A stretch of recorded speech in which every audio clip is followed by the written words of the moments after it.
Hello everyone, in this example we will add a binary output module TRM693G on the coviva application in installer mode. We add a comfort product. We launch the pairing. Press the FCT button. The product is scanned and registered.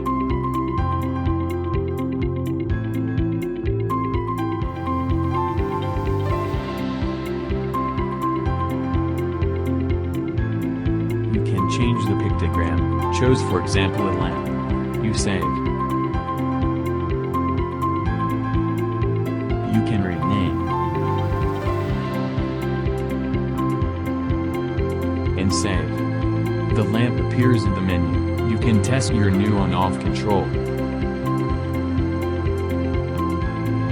Thanks for your attention.